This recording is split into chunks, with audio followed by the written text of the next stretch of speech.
Hi, I'm Jax. Welcome back to Stupid Cupid. Hi, I'm Nicola. What are we going to be talking about today? Going to be focusing on what to look out for with his messaging styles. What does he say, but also how does he say it? Right. Profile names. Really quick, easy guidance here. If it includes sexy, hot, naughty, or fun, he's a tart. He's purely looking for a leg over. Now, if that's what you're looking for, great. If you're actually looking for a relationship, avoid. If it's a really obviously made up name, I'm just thinking, are you married? What are you hiding? Spelling and grammar. Now, admittedly, somebody could be dyslexic, but there are these amazing tools free online where you can pop in a bit of copy and it will auto-correct everything for you. It's amazing with now today's technology. Absolutely. And I'm not just talking about the misuse of a semicolon. I'm talking about really clanging errors. I would like to, would spelt W-O-O-D. Oh, no. Just dreadful. Or my personal vomitus maximus is when grown men decide to do baby talk and they write in baby talk. There was one guy I was chatting to who kept on going, Sowie, spelled S-O-W-I-E. That is Revolting. And how old was he? Well, supposedly 43. I'm not sure if that's another level of mummy issues. When somebody describes themselves as having a sarcastic sense of humour, what does that mean to you? Dry sense of humour, I'm guessing. To me, it means that they are mean-spirited because by putting it on their profile, they're putting out there that they can be mean. Right, yes, and get away with it. They've already told you. Probably won't give you any compliments. I'm obviously looking at people through rose-tinted windows. If they say that they're naughty, they just want to send you naughty pics or get them back again. Stop everybody dissing your ex. Oh, no, that's a massive red flag, actually. Absolutely, when they do that. Isn't it? The Swedish guy. Every conversation was about how she was a psycho, but the men have made them that way, or they are the psychos. It makes me wonder, when somebody really disses their ex, are they over them? Yeah, that's true, actually. Another thing is when you see in a man's profile where it says they're looking for a woman who takes good care of themselves. Right. You know, unless you're a Greek goddess, just avoid them, because if they're like that at the outset, they're hardly going to be complimentary. You can imagine them just focusing on any imperfection. Well, I think in response to that, we should be like, well, that's fine. You're going to have to pay for it all. I'm happy to take care of myself. I have my nails done every single week. Happy to always do that. look immaculate. And another one that I see a lot is comments along the lines of, I'm blunt. I don't want to play any games. I won't tolerate any BS. It doesn't sound fun at parties. No, exactly. And to me, that just screams they're not over their ex. They are, just to be avoided like the plague. Basically. You get really pathetic things like, I'm not sure what to write here, or just ask. I hate filling these things out. School of life, that's where they studied. Yeah. You know, that kind of thing. It just says that you can't be bothered. Laziness is a massive red flag. Definitely. I think this is generally a green flag. There are green flags.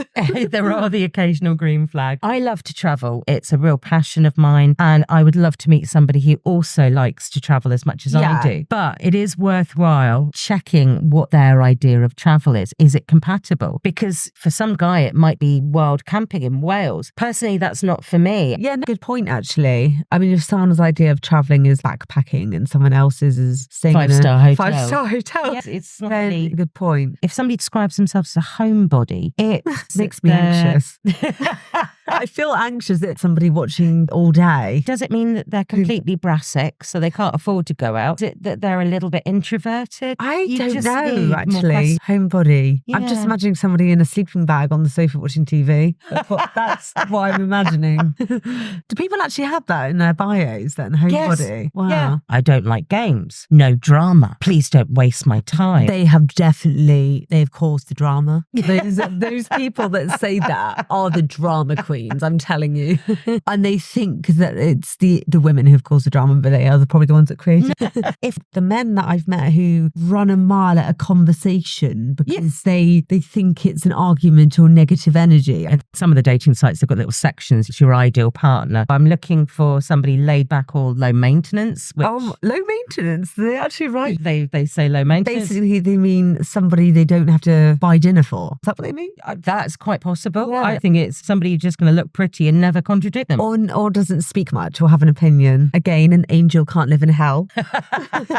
Green flag for me is if their profile's a little bit longer, a little bit more detailed. They've obviously put some time and effort into it. And also, I think if you've taken the time to do that, it's a sign that you're genuine and perhaps a little bit smarter. I suppose the other thing which always confuses me on people's relationship goals is when they're saying, oh, I'm looking for a friend. But who on earth goes on a dating site to find a friend? To find a friend. I do know of a couple of people who have met friends, but they've met friends because their intention was dating and they've ended up friends. That's a bit strange. I just find that rather confusing. The overuse of lol. What's worse, too many emojis or lol? Lols. All very long, in my humble opinion. It loses its effect. Laugh out loud. Well, when does anyone laugh out loud to a text message, really? No, very rarely. I rarely have. I'm laughing quiet. You do wonder whether they've got it confused with lots of love. Because sometimes it's almost like a sign-off. Lol. Yeah. Do you know what it means? Yeah, that's true. I don't know if some people actually do know what it means if they're using it in that context. This brings me on to Instagram, on TikTok. There's all these male podcasters and they talk about body count a lot. Shouldn't be listening to them. But they're telling us that, like, men saying that women are low value if they've slept with more than a few people. And I'm thinking, I'm not being funny. Anybody over the age of 30 really is going to be slept with a few people. Ask somebody who's been in a few relationships even. Yeah. You don't know about personal experience. But they want these women to be like pure virgins and the men could have slept with loads because they're men. It's okay. Yeah. It's interesting how they started judging women from their past. This is such a step backwards. I mean, men have to act as they did in the 50s. If they're expecting women to act as they did in the 50s, men are going to have to act like that too, which means they are going to have to pay for everything and women can stay at home and we'll wash your pants, which hopefully you haven't posed in on Tinder. Now, I actually asked my dad if he knew what body count meant and I'm guessing it means how many people or you've slept with, but it does sound like how many people are under your floorboards. Yes. My mum thought it meant your BMI. I mean, it is a ridiculous thing after all of the work that's been done to move towards a sense of equality between men and women and other genders. Yeah. It does feel like a really distinct step backwards. This is now being promoted as the way that men should talk to women. Guys seem to be outraged by the fact that I've said, why does a woman have to say, and also she could lie? And they say, yes, but the men can smell it. They can smell a promiscuous woman. No! And then we'll say, yes, but we can sniff it a mile off. It wouldn't occur to me to ask a man how many partners they'd had. If a woman asked a man that, we'd be branded psychotic and bunny boyner. That is what they would think. Now it's deemed as acceptable. It is so not acceptable. No. If one of my friend's teenage daughters was asked, I would be so incensed. I mean, if somebody asked me that, I would just think they were really child. Tantamount to bullying, I think. And somebody you shouldn't else. have to explain. Every circumstance is different, isn't it? If a woman just wants to have fun, well, let's face it, men have been doing this for millennia.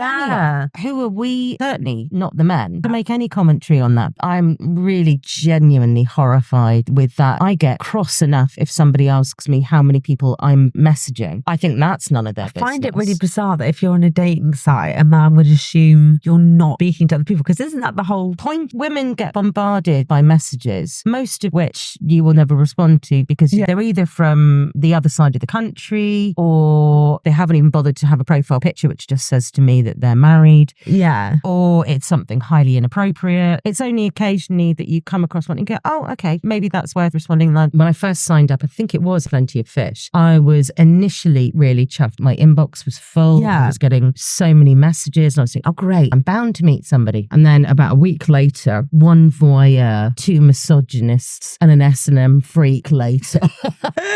The voyeur was quite easy to identify because he was more interested in the other dates that I was going on rather than actually making a date with me. And his classic line is, but it's okay, darling. I'd only expect you to sleep with somebody in front of me only once a year. Oh my good God. The S&M nutter. Oh, he was very much into, do you like to be whipped? No, I do not.